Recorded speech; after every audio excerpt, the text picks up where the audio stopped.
This gate used to be on the side of Brad's house, but rather than buying a new one, we're actually going to make our own. We're going to find out, is it really worth building your own gate?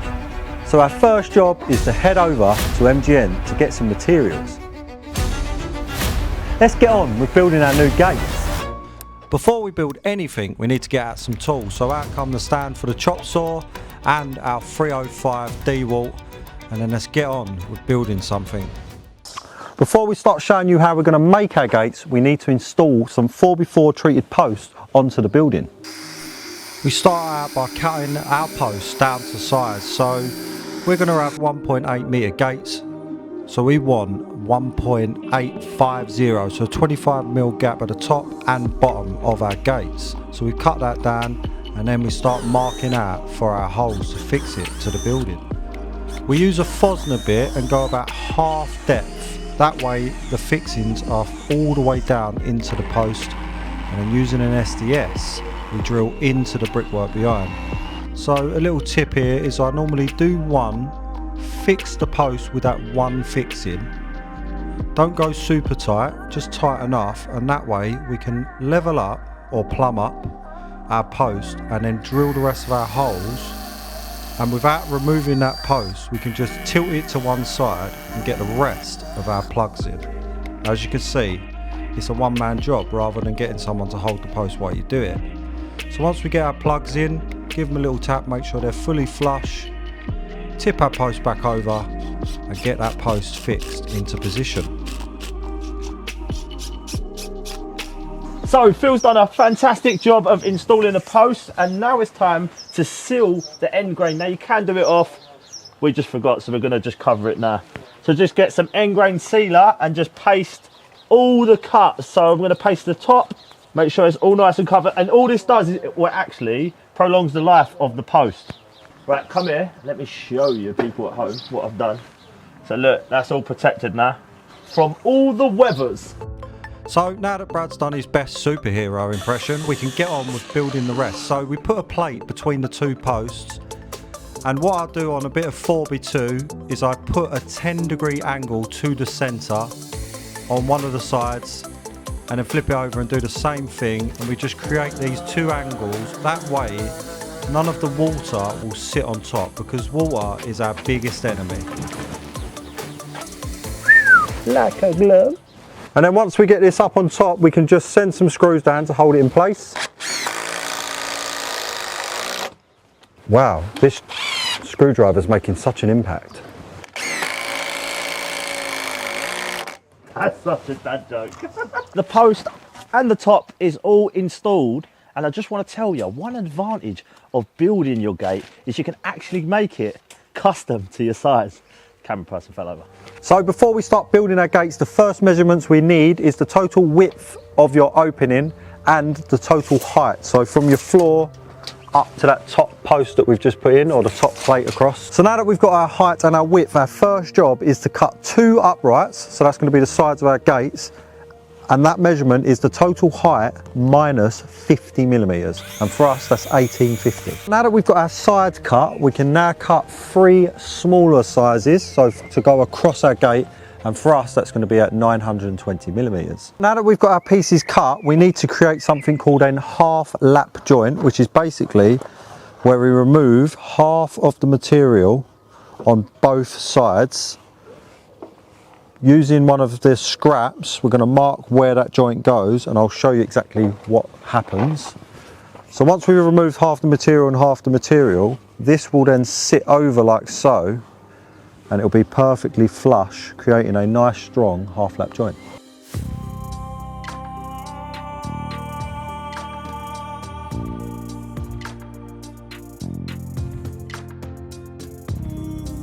Right, so to cut my half laps, I'm going to be using my saw, because there's many methods to do this, but I'm just going to be using the chop saw.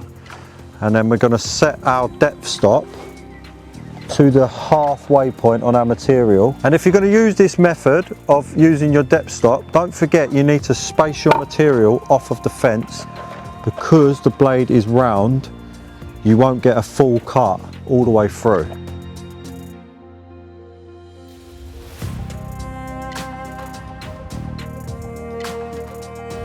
And then you'll end up with something that looks a little bit like this. So a load of cuts going down to the exact same depth using our saw, and then we can just break these out using a mallet or a hammer.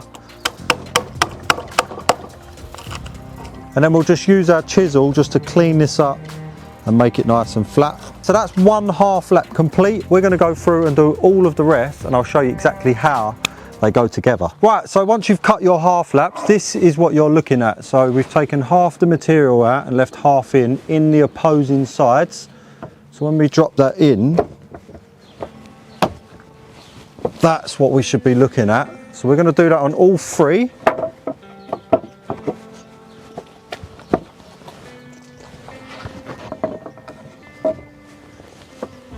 And then we're going to put 2 screws in each joint, and then we're putting them diagonally. So I'll go top to bottom. And these are 40mm because we don't want to go through the timber. So after we've installed our cross pieces, we can now check if the gate is square. And to do that, we just need to measure from diagonal to diagonal, so across, and make sure that those measurements are identical. And if they're not, which ours are, you can just twist the gate until it is square, and now we can move on to our diagonal bracing. So with our diagonal braces, all we've got is a little piece of 4x2, same as we've made the rest of the gate out of, and then we're going to make a mark on our piece of 4x2 in the centre. We're going to do that on one side on both ends, and then we're going to extend that line up, and this is just going to be a reference for us to look at in a moment. And now what we're going to do is turn that over, lay it over the square section we've created, and if you look underneath, we need to line that pencil line with the point, and then once we've lined that centre point up, we can just take our pencil and we just scribe along the 2 sides, and we do that both ends. And if we flip that over, we've got our 2 angles, and remember these should total up to 90 degrees, and that may not be 45, but total it should be 90. Is that tight down there? Tight, yeah. It should fit then. Oh, there we go. That'll be the gate in then. And then once you cut those 2 angles on each end, it should slot straight in to your gap. And then we'll get this screwed into position, and I'll explain about the diagonal direction. Now it's time to install our hinges, and we're installing them on the top, middle and bottom on the rails. So what I'm going to do is get the edge of the timber, and we're going to line up these shoulders on the brackets. And using the black fixings that comes in the kit, we're going to put a screw in every hole. And that is all the brackets on, and now we're going to go hang it to go see if it works. So in typical Brad fashion, he followed me while I did the actual carrying of everything. And then what we do is we set up our hinges ready to screw. So we've got a 25mm gap on the bottom, 25 on the top. And we've also got a 10mm space between our post and our gate. And then we can get all of our hinges screwed into position. So that is the gate frame held into position, and as you can see, it can already hold weight. So the reason it can is because of these diagonal bracings. So now we can talk about the direction. These need to come from the top and come down towards the hinges. So as you can see, they both go back to the post. If they come this direction, they're not going to be doing anything. So now that these are in and it's nice and strong, we can look at cladding the front, because obviously it's not doing a very good job as a gate at the moment. Right, now it's time to clad our gate, and we found the most cost-effective way was using a bit of 1x4 treated timber. So now that we are going to clad a gate, all we have to do to get our size for our cladding is literally measure the size of our frame. So we measure bottom to top, and then we're going to take that over to the saw. So all we've got to do now is make some repetitive cuts. The way I do it is I set my saw stand with a stop at the end. The DeWalt saw stands have got a stop that you can put up, and what that's going to do is save a lot of repetitive measuring. I can just slide up and cut and cut and cut.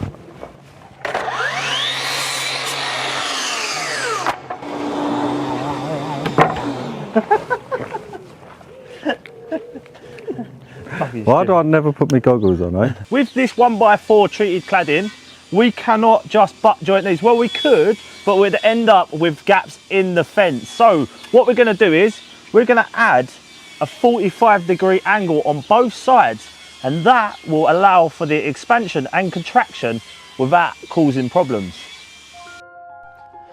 So we use the DeWalt table saw to make all of our cuts. So we set it at 45 degrees and then just started running them through, remembering that the two angles need to face the same direction, and that's what gives you that parallelogram design that we are going for. So it was a lot of repeating, but once we had done, it was time to get them on the gate. So I like to start in the center and work away. This way you're going to end up with equal cuts on both sides of the gate. So as you look at that gate, it's going to look nice and uniform. So when we're installing it, we're using 5mm packers between the two pieces. So what we've got there is room for expansion. As the seasons change and the moisture content changes, it can expand and contract without causing any issues. And a thing you will note here also is Brad is actually doing a little bit of work. I know, amazing, but it does happen sometimes.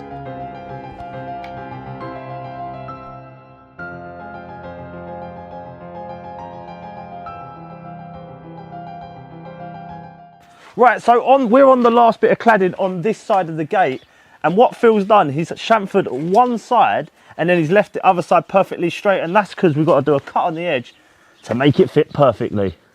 So we got that piece cut and it was time to get it installed. When we was installing all of our cladding, we was using some 40mm screws, and we was screwing it top, middle and bottom, and I think you'll agree it's left a very nice finish.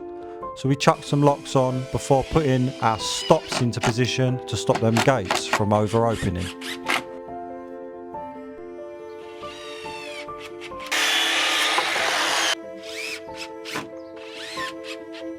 That is the gates done. I was going to show you how to install a latch, But I bought the wrong one. I hope you've enjoyed this video. Just remember to subscribe to our channel. Love you, bye. Bye.